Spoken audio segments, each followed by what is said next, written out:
നമ്മുടെ K family അടുത്തൊന്നും ഇവർക്ക് എയറിൽ നിന്ന് താപ്പോട്ടിറങ്ങാൻ ഉദ്ദേശമില്ലെന്ന് തോന്നുന്നു.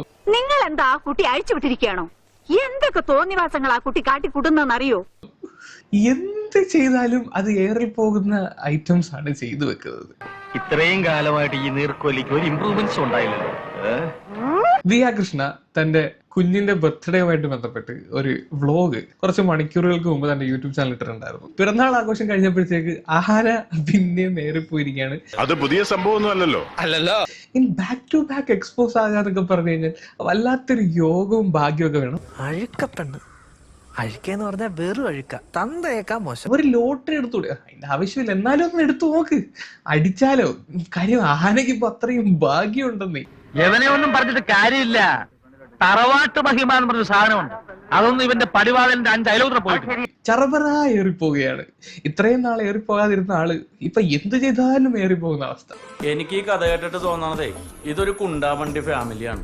എത്ര മേക്കപ്പ് വാരി തേച്ച് വെച്ചാലും ഒരുങ്ങിക്കെട്ടി ഇനി എത്ര മെനയായിട്ട് വന്നാലും ഉള്ളിക്കിടക്കുന്ന തൊട്ടിത്തരങ്ങൾ തള്ളി പുറത്തോട്ട് വരും എന്ന് പറയുന്നത് വെറുതെ അല്ല. മുഖത്ത് നിറച്ച് വിനയം വാരിത്തേച്ച് വെച്ചാലും ഇടയ്ക്കിടയ്ക്ക് ഉള്ളിക്കിടക്കണ ഫ്രാഡുകൾ പുറത്തോട്ട് തള്ളി കയറി വരും.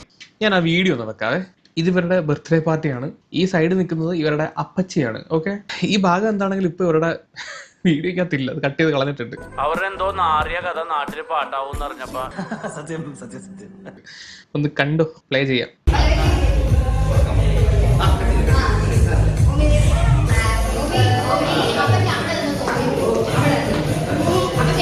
സാധാരണ നല്ല അനുസരണയോടും ദൈവഭക്തിയോടും കൂടിയാണല്ലോ മകനെ വളർത്തിയിരിക്കുന്നത്. അപ്പച്ചി ആ ഒരു ഫ്രെയിമിൽ നിന്ന് ആനയ്ക്ക് മാറ്റണം. അതിനുവേണ്ടി കളിച്ച ഒരു പരിപാടി. അയ്യോ, ഇങ്ങനെ പെമ്മക്കൾ ഉണ്ടാവനെ പുണ്യം ചെയ്യണം. ഒന്നുകൂടെ വെക്കാവേ.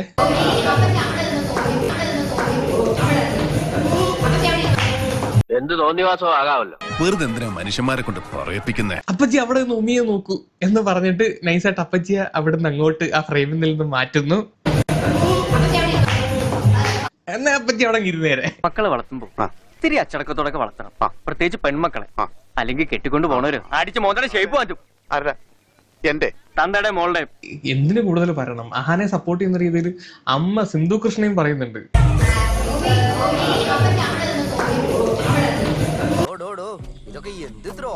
ഇത്രക്ക് ചീപ്പാണ് ആർട്ടിസ്റ്റ് ബേബി. അപ്പച്ചി അവിടെ നോക്ക്. അന്നേരം സിന്ധു കൃഷ്ണ എവിടെ പോയിരുന്നു, ഇവിടെ വേണ്ട അവിടെ പോയിരുന്നു. അപ്പൊ ഈ കൂട്ടത്തിൽ ഞാനും കൂടുന്നോണ്ട് പ്രശ്നമൊന്നുമില്ലല്ലോ. ഒരു പ്രശ്നമില്ല, പക്ഷേ ഡീസന്റ് ആയിരിക്കണം. അല്ലെങ്കിൽ തന്നെ മാനാഭിമാനമുള്ള ആരെങ്കിലും ഈ മാതിരി പരിപാടി കാണിക്കൂടെ? എന്തൊരു മെനാട്ടോ ശ്രീ അവര് വിളിച്ചു വരുത്തി കൊണ്ടുപോയിട്ട് ഇവനെ അപമാനിച്ചു വിടുന്നതിന് തുല്യമല്ലേ. മതി ഇപ്പൊ തന്നെ ആകെ നാറി. ഒരു കാര്യം പറയാ, ഇനി അധികം പരസ്യപ്പെടുത്തണ്ട കേട്ടോ. എല്ലാവരെയും ഞങ്ങൾ ഒരുപോലാണ് കാണുന്നത്, വേലക്കാരികളൊക്കെ ഒരുപോലാണ് കാണുന്നത്, വീഡിയോയിലൊക്കെ വന്ന് പറയുന്നത് ഭയങ്കര രസമാണ്. പക്ഷെ റിയാലിറ്റിയിലോട്ട് വരുമ്പോഴത്തേക്ക് മറ്റേ വി ആർ എലൈറ്റ് ഫാമിലി എന്ന് പറയുന്ന ഒരു സാധനം അവിടെ തള്ളി വരും. വെറുതെ ഡയലോഗ് അടിക്കണം. അലവലാദികൾ എല്ലാ സ്ഥലത്തും കടന്നു വരും, അത് കാര്യമാക്കാനില്ല. സ്വന്തം കുടുംബക്കാരുടെ അവസ്ഥ ഇതാണെങ്കിൽ ബാക്കിയുള്ളവരുടെ പണ്ട് മുതലേ പുച്ഛമാണല്ലോ എല്ലാവരോടും, സ്വാഭാവികം. നാട് മുഴുവൻ നിരങ്ങി നാട്ടുകാരെ മുഴുവൻ പറ്റിച്ചു നടക്കുന്ന ചില അലവലാദികളുണ്ട്. സാരമില്ല, ഏതവന്മാരെ ഒതുക്കാനാണോ നമ്മുടെ ഒരു വകുപ്പില്ലാത്തത്. അവർ ഫോട്ടോജനിക് അല്ല, അവരിട്ടേക്കുന്ന സാരിയാണ്. ഇവരുടെ ബാക്കിയുള്ള കോസ്റ്റ്യൂമും ഇത്രയും മെലിഞ്ഞു സുന്ദരികളായിട്ടുള്ള മക്കളുടെ കൂടെ നിൽക്കാൻ അവർക്ക് യോഗ്യത ഉണ്ടാവില്ല. എനിക്ക് തെറ്റുപറ്റി, ഞാൻ വരാൻ പാടില്ലായിരുന്നു. നമ്മൾ ആരാണെന്ന് സ്വയം തിരിച്ചറിയാൻ വല്ലപ്പോഴും ഇത്തരം അനുഭവങ്ങളൊക്കെ നല്ലതാണ്. പാവം, അവരൊരു സാധാ സാരി കൊടുത്തോണ്ടാണല്ലോ അവർ വന്നത്. കൂടെ നിർത്താൻ കൊള്ളില്ലായിരിക്കും, അതുകൊണ്ടാവാം.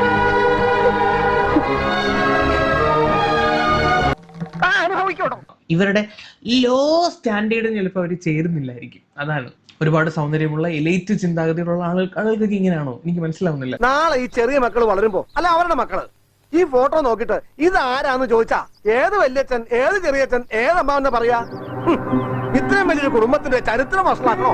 വേണ്ട. ആ സ്ത്രീയെ ഒറ്റയ്ക്കാൽ തനിച്ച് ആ സീറ്റിൽ ഇരുന്ന് ആ ഒരു ഫോട്ടോ എടുക്കുന്നത് നോക്കി ഇങ്ങനെ പോലെ നോക്കി ഇരിക്കേണ്ട ഒരു അവസ്ഥ. ഇതിനേക്കാളും നല്ലത് കൊണ്ടുവരാതിരിക്കുന്നതായിരുന്നു. എന്തിനാണ് ഇങ്ങനെ വിളിച്ചു വരുത്തിയിട്ട് അവമാനിക്കുന്നത്?